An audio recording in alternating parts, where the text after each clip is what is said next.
எரிகிற வீட்டில் பிடுங்குறது ஆதாயம்பாங்க பாருங்க, அந்த மாதிரி தாவேக்கா இன்னைக்கு பற்றி எரிஞ்சிக்கிட்டு இருக்கு.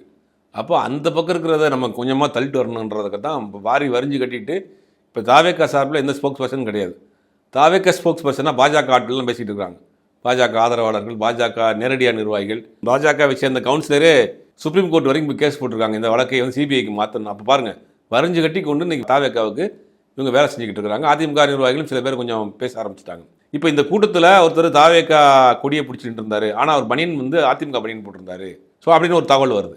அதே மாதிரி அந்த பேனர் வச்சது அதிமுக நிர்வாகிகளை வச்சிருக்காங்க. அதாவது எப்படியாவது இவர் இந்த கூட்டணிக்கு வரணும் சார், கூட்டணி கொண்டு வந்துடணும். இப்போ பாஜக ஆதரவு நிலைப்பாடு உள்ள பத்திரிகையாளர்கள், பாஜக ஆதரவு நிலையில் உள்ள அரசியல் விமர்சகர்கள்லாம் என்ன சொல்கிறாங்க அப்படின்னா, தொலைக்காட்சி விவாதங்கள் நம்மலாம் அடிக்கடி போகிறதுல என்ன சொல்கிறாங்க அப்படின்னா, இந்த முறை மீண்டும் திமுக ஆட்சிக்கு வந்துச்சுன்னா விஜய் வந்து தமிழ்நாட்டில் வந்து வாழவே முடியாது, அரசியலும் கிடையாது, சினிமாவும் கிடையாது, உங்களை உண்டு இல்லைன்னு பண்ணிடுவாங்க. உங்களை காப்பாற்றிக்கிறதுக்கு நீங்கள் ஒரே வழி பாஜக தான் வரணும், நீங்கள் தேசிய ஜனநாயக கூட்டணிக்கு தான் வரணும், நீங்கள் நேரடியாக பாஜகவுக்கு வந்து நீங்கள் கூட்டணி வைக்காட்டியும் கூட அதிமுக கூட கூட்டணி வச்சுக்கோங்க, இப்படிலாம் பேசுகிறாங்க. இப்போ தொடர்ந்து பேசுகிறாங்க. அப்போ அப்படின்னா விஜய்க்கு பின்னாடி இருக்கக்கூடிய ஒரு கூட்டம் இருக்குது, ஒரு ரசிகர் கூட்டம் ஒன்று இருக்குது. அதை அப்படியே தன் பக்கம் பயன்படுத்திக்கிறணும். ஏன்னா தேசிய ஜனநாயக கூட்டணி தமிழ்நாட்டில் ஒன்றும் வந்து பலகீனமாக தான் இருக்குது. ரெண்டு கட்சி தான் இருக்குது, அதிமுக பாஜகவை தவிர வேறு எந்த கட்சி இன்ன வரைக்கும் கூட்டணி இல்லை. அப்போ அந்த பக்கம் கூட்டணிங்கிறது ரொம்ப ஸ்ட்ராங்காக இருக்குது. அப்போ இந்த பக்கம் கூட்டணியை வலுப்படுத்தணும்னா விஜயை உள்ளே கொண்டு வரணும்னு நினைக்கிறாங்க. திமுக கூட்டணி உடைக்கணும்னு பார்க்குறாங்க. அது பெருசாக ஒன்றும் செல்ஃப் எடுக்கல.